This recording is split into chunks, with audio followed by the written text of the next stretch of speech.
લક્ષ્ય ન્યૂઝ, એક નજર, એક લક્ષ્ય.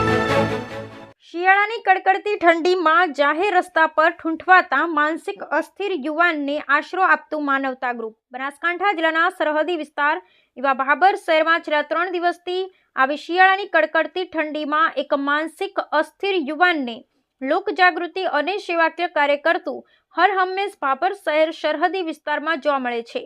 ત્યારે તારીખ 17/12/2024ના રોજ નિસહાય લાવારીસ લોકોની હંમેશા મદદ કરતું હોય છે ને પરિવારની ભાળ મળવી, પરિવાર સાથે મિલન કરાવે છે.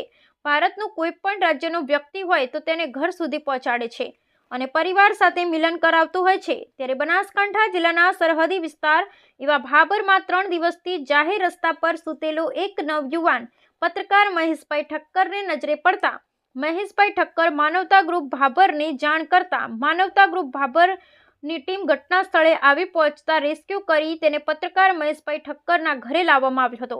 ત્યારબાદ વાળ, દાઢી તેમજ સ્નાન કરાવી યુવાનની પૂછપરછ કરતા બિહારનો હોવાનું જાણવા મળ્યું હતું. પરંતુ હાલ પરિવારનો કોઈ સંપર્ક ન થતા આ યુવાનને સારવાર માટે અને પરિવાર સાથે મિલન હેતુ અપનાગર આશ્રમ ઉમતા ખાતે મોકલી આપવામાં આવ્યો હતો ને માનવતા ગ્રુપ ભાભર અને પત્રકાર મહેશભાઈ ઠક્કરનું સૌ કોઈ ભાભર શહેરના લોકોએ આભાર વ્યક્ત કર્યો હતો. બ્યુરો રિપોર્ટ ગોપાલ કે પૂજારા, ભાભર, બનાસકાંઠા. એ છે કે શિયાળાની કડકડતી ઠંડી પડી રહી છે ત્યારે ભાભર નગરમાં એક ભિક્ષુક અને માનસિક અસ્થિર વ્યક્તિ ગાય સર્કલ પાસે બેઠો હતો અને લોકોના અવારનવાર કોલ આવતા હતા. 3 દિવસથી એક જ જગ્યાએ બેઠો હતો ત્યારે માનવતા ગ્રુપ ભાભર દ્વારા આજે એનું રેસ્ક્યુ કરવામાં આવ્યું છે.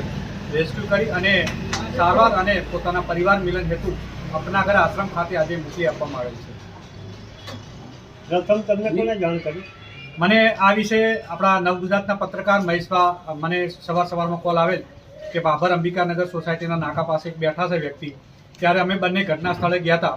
ત્યારે રેસ્ક્યુ કરવાનો પ્રયત્ન કર્યો પરંતુ ભાગી ગયેલ હતો. અને આજે મને મળ્યો અને આજે અમે મહેશભા, તમામ પત્રકાર મિત્રો અને ભાભરના યુવાનો દ્વારા એનો રેસ્ક્યુ કરવામાં આવ્યો. આ એક જ વ્યક્તિ મળ્યો કે બીજા કોઈ પ્રભુજી જેવા મળેલા? માનવતા ગ્રુપ ભાભર દ્વારા આવી રીતે અવારનવાર વિસ્તારમાં રેસ્ક્યુ કરતા હોય છે. ત્યારે ભારતભરના અલગ અલગ રાજ્યોમાં હોય કે નેપાળ હોય, આવી રીતે માનવતા ગ્રુપ ભાભર 25 થી 30 લોકોને પોતાના ઘર સુધી મોકલવામાં આવેલ છે અને અન્ય લોકોને આશ્રમ સુધી પણ મોકલવામાં આવેલ છે.